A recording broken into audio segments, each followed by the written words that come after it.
Hello everyone, welcome to my channel. तो बिना किसी देरी के शुरू करते इस ड्रामा का हिंदी एक्सप्लेनेशन का एपिसोड 21। एपिसोड के स्टार्टिंग में हम नैन्सी को देखते हैं जो कि ब्लैंकेट में रोल अप होकर सोई हुई थी। बेचारी नैन्सी को तो समझ ही नहीं आ रहा था कि वो ऐसे कैसे हो गई। फिर तभी उसको एक और नोट मिलता है जो कि जॉन रख कर गया था कि ब्लैंकेट को किक मारना अच्छी बात तो नहीं है। और तभी नैन्सी को याद आता है कि वो इस तरह से पहले भी एक बार रोल्ड अप हो गई थी और जरूरी ये हरकत तो इसी बदमाश ने की होगी।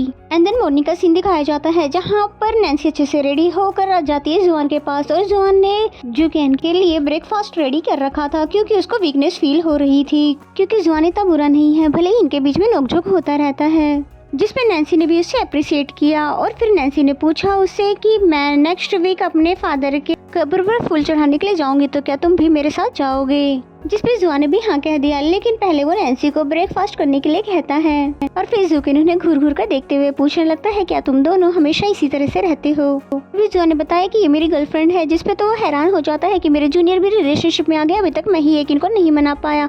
एंड देन नेक्स्ट सीन हमें ऑफिस का दिखाया जाता है जहाँ पर ये सभी एक डिस्कशन कर रहे थे कि आज सभी बिजनेस के नॉवल ऑनलाइन पब्लिश किए जाएंगे। एंड देन मीटिंग के बाद जुकेन को बहुत सारे प्रोजेक्ट हैंडल करने थे जो कि पहले मिस येकिन किया करती थी, और वो भी ये देखकर हैरान होता है कि इतने कॉम्प्लिकेटेड प्रोजेक्ट्स वो कैसे डील करती रही। और तभी नैन्सी ने बताया कि वो तो एक हफ्ते का काम भी एडवांस में कर लेती थी और अपना प्रोजेक्ट तो समय से पहले ही वो फिनिश कर देती थी। जिसपे जुकेन को लगता है वाकई मैं इमेच्योर हूँ।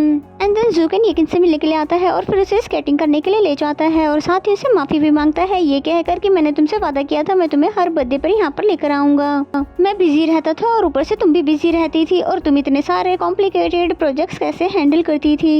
और इसका मतलब ये हुआ कि उसे फाइनली एहसास हो गया कि येकिन ने उसके लिए कितना कुछ सहा है। और फिर जुकेन बोलता है कि तुमने मुझसे मेरे डैड के बारे में पूछा था, पर मैं ये सब करके अब फाइनली अब इंडिपेंडेंट होकर रहना चाहता हूँ ताकि मैं अपना बोझ दूसरे इंसान पर न डालूं।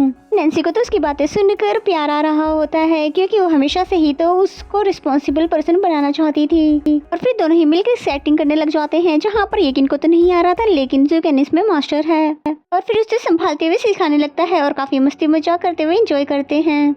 नेक्स्ट सीन में हमें नैन्सी को दिखाते हैं जो कि मॉम और जुआन के साथ सियाचुन और डैड के कब्र पर उनसे मिलने आई हुई है, और फिर उनके सामने खड़े होकर बताती है कि मैं आप सभी को अपने बॉयफ्रेंड से इंट्रोड्यूस करवाना चाहती थी। फाइनली अब मॉम को भी पता चल गया है, और फिर बताती है कि मेरा जो नोवेल है वो स्टार प्रोग्राम के लिए शॉर्ट लिस्ट हो गया है, जो कि मैंने अपने बॉयफ्रेंड के साथ मिलकर लिखा था क्योंकि मैं हूं ना कमाल की। जिसपे मॉम ने कहा कि क्यों नहीं, देखा ना सियाचुन, नैन्सी तो तुमसे भी अच्छी नोवेल आर्टिस्ट निकली। और फिर जुआन को दिखाते हैं जिसे कहीं ना कहीं सियाचुन अपनी तरह लगता है क्योंकि उसे भी ऑरेंजेस पसंद नहीं थे।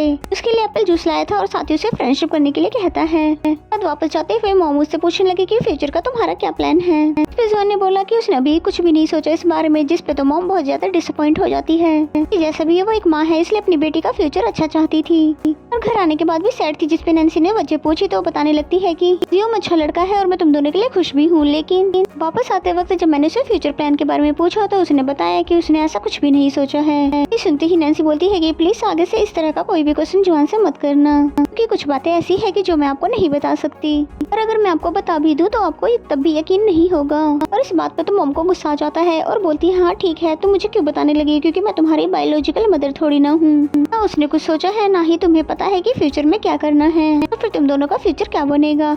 नैन्सी चाहकर भी उनको अपनी बात नहीं समझा सकती थी, नाराज होकर वहाँ से चली जाती है। एंड देन जुआन को दिखाते हैं जो कि सोते हुए सपने में सियाचुन को देख रहा था, और वो देखता है कि सियाचुन भी नैन्सी को बहुत ज्यादा पसंद करता था और उसके बारे में लिखता रहता था, लेकिन जब भी वो उसके सामने आती थी तो ऐसे बिहेव करता था जैसे वो उसे पसंद नहीं करता है। नैन्सी उसके पास मैथ्स का क्वेश्चन लेकर आती है लेकिन वो उसको भगा देता है क्योंकि वो अनजाने में ही कहीं उसे अपनी फीलिंग ही ना बता दे। इस बात ने तो जुआन को कंफ्यूजन में डाल दिया कि सच में सियाचुन नैन्सी को लाइक करता था और वो चाहता है कि ये बात मैं नैन्सी को बताऊं। और फिर वो सोचते सोचते रूम से बाहर आता है और यहाँ पर उसे जुकेन उसे डरा ही देता है क्योंकि वो अपने नोवेल का एक पार्ट इमेजिन कर रहा होता है, जिसपे जुआन उसे ये फिजूल सा काम छोड़कर थोड़ी देर के लिए अपनी बात सुनने के लिए कहता है, ये कहकर कि मैं बाद में तुम्हारी हेल्प करवा दूंगा। और फिर उसे बताने लगता है कि तुम इमेजिन करो कि तुम येकिन को पसंद करते हो और तुम दोनों साथ में भी हो, लेकिन तुम्हें बाद में पता चला कि एक क्रश भी है जो कि बचपन का था और उसको जिसपे क्रश था उस लड़के को भी येकिन पे क्रश था। तो क्या इसके बारे में जानने के बाद तुम येकिन को ये बात बताओगे? जिस पे तो पहले जुकेन के लिए ये इमेजिन करना भी काफी मुश्किल हो रहा था कि येकिन तो मान ही नहीं रही है, तो साथ होना तो दूर की बात है। जिस पे जुकेन ने बोला कि हाँ मैं उसे बता दूंगा। फिर जुआन बोलता है कि अगर तुम्हें ये बात पता हो कि अगर तुम उसे ये बता दोगे तो तुम हमेशा के लिए इस दुनिया से डिसअपियर हो जाओगे, या फिर भी बताओगे? जिस पे जुकेन बोलता है कि हाँ मैं उसे फिर भी बताऊंगा, क्योंकि उसे बाद में पता चला तो मुझे मार कर डिसअपियर कर ही देगी, इसलिए बेहतर होगा कि मैं ही उसे बता दूं। जबकि बेचारा जुआन तो बहुत ज्यादा सीरियस था और जुकेन को तो अभी भी मजाक सूझ रहा था। इस पर जुआन उसे नकारा कहते हुए चला जाता है और फिर सोचने लगता है कि क्या यही एक मिशन है जो कि फेरी जैन मुझसे कंप्लीट करवाना चाहते थे। नेक्स्ट सीन में मॉम को दिखाते हैं जो कि ऑफिस जाने के लिए तैयार हो रही थी और यहाँ पर वो अभी भी बहुत ज्यादा नाराज दिख रही थी और बाहर जुआन से मिलकर भी अच्छे से बात नहीं करती है। फिर जुआन नैन्सी से मिलने के लिए आता है, जिसपे नैन्सी को लगता है शायद मॉम आई होगी वापस, जरूर कुछ न कुछ घर में रह गया होगा। और फिर जैसी डोर ओपन करती है तो देखती है ये तो जुआन खड़ा था जो कि उसके लिए ब्रेकफास्ट लेकर आया था। और फिर बातें करते समय वो बताता है कि कल तुम्हारी मॉम ने मुझसे फ्यूचर प्लान के बारे में पूछा था। फिर मेरा आंसर सुनने के बाद वो डिसअपॉइंट हो गई और मुझे भी ये बिल्कुल भी अच्छा नहीं लगा और काश मैं भी इस दुनिया में नॉर्मल लोगों की तरह पैदा हुआ होता और अगर ऐसा होता तो मैं तुम्हारा फर्स्ट लव होता। चलो कोई बात नहीं, फर्स्ट लव नहीं हुआ तो फर्स्ट किस तो हो ही गया हूँ ना। नैन्सी को तो इसकी बातें सुनकर बहुत ज्यादा हंसी आ रही थी, जिस पे जुआन बोलता है तो क्या हुआ अगर मैं तुम्हारा फर्स्ट लव नहीं बन सका, कम से कम मैं तुम्हारा फर्स्ट मैरिज तो बन ही सकता हूँ। और ये सुनते ही नैन्सी भी शर्माने लग जाती है और फिर क्योंकि आज का दिन जो उसका अच्छा गुजरने वाला है, क्योंकि उसने जुआन के मुंह से ये बातें जो सुन ली है। फिर उसमें बैठकर मजे मजे से स्टिकर बना रही थी कि तभी वहाँ पर लूजिंग केक लेकर आता है। इस पे नैन्सी ने कहा कि आज तो मेरा बर्थडे नहीं है तो ये केक किस खुशी में है। तभी जियाओ ने उसे उसका नोवेल दिखाया जो कि पब्लिश होने के बाद ट्रेंड कर रहा था। किसी को क्या पता था कि नैन्सी इतनी जल्दी फेमस हो जाएगी। उसके सारे कलीग्स उसके लिए बहुत ज्यादा खुश थे और नैन्सी का तो खुद भी खुशी के मारे बहुत बुरा हाल था। और तो और यहाँ पर जुकेन भी उसकी खुशी में शामिल होने के लिए आ गया है, जबकि जुकेन को ऐसे गैदरिंग तो बिल्कुल भी पसंद नहीं थी, ना ही वो ऐसी पार्टी में जाता है। लेकिन इस खुशी के मौके पर वो येकिन को मिस कर रहा था, काश वो भी हमारे साथ होती। इसके बाद ये सभी लोग एक साथ पिक्चर्स निकलवाते हैं और इनके हैप्पीनेस से पता चलता है कि इनका एक्स कल्चर बहुत ही ज्यादा सक्सेसफुल होने वाला है। सीन में नैन्सी इनको पिक्चर्स सेंड करती है येकिन को और साथ ही थैंक्स भी कहती है हर उस मोमेंट के लिए जब उन्होंने उसे सपोर्ट किया था। इस पे येकिन भी बहुत ज्यादा खुश होती है और वो जैसी पिक्स देखती है तो उसके को इस बात की भी खुशी होती है कि जुकेन ने फाइनली उनके साथ में सेलिब्रेट किया। एंड देन जुकेन को दिखाते हैं जो कि नोबेल और एक्स कल्चर के बारे में पॉजिटिव रिव्यू देखकर खुश हो रहा था। तभी येकिन का मैसेज आता है जो कि बोल रही थी कि मैं तुम्हारे लिए बहुत ज्यादा खुश हूँ क्योंकि तुमने जो रास्ता चूज किया था आज भी तुमने उस पर गिव अप नहीं किया। देन फ्लैशबैक का सीन दिखाया जाता है जब जुकेन को पहली बार ट्रॉफी मिली थी तो उसके लिए जुकेन से ज्यादा येकिन खुश थी। उसे बताती है कि मैं राइटर नहीं बन पाई तो क्या हुआ, तुम हो ना, तुम एक दिन देखना बहुत बड़े ऑथर बन जाओगे और फिर मैं तो तुम्हारे साथ ही जॉब करूंगी। और जुकेन तो खामोशी से उसको बस देख रहा था और फिर बोलता है कि मैंने डिसाइड कर लिया मैं एक अलग कंपनी बनाऊंगा। फिर वहीं पे पड़ा किंग को निकाल कर देने लग जाता है जो कि येकिन को बहुत ज्यादा पसंद आया था और जिसे येकिन ने आज तक संभाल कर रखा हुआ है और दोनों ही एक दूसरे के लिए बहुत ज्यादा सिंसियर है, लेकिन फिर भी कोई भी हिम्मत नहीं जुटा पा रहा। देन जुआन को दिखाया जाता है जो कि नोवेल को ट्रेंडिंग करता हुआ देखकर बहुत ज्यादा खुश हो जाता है और फिर जल्दी से नैन्सी को मैसेज कर अपने साथ डिनर करने के लिए बोलता है। और उसे तो सच में ये बात की यकीन ही नहीं आ रहा था कि उसकी नोवेल को इतना ज्यादा पसंद किया जा रहा है। वो तो बस ये सब कुछ लिखकर नैन्सी को अपनी फीलिंग बताना चाहता था।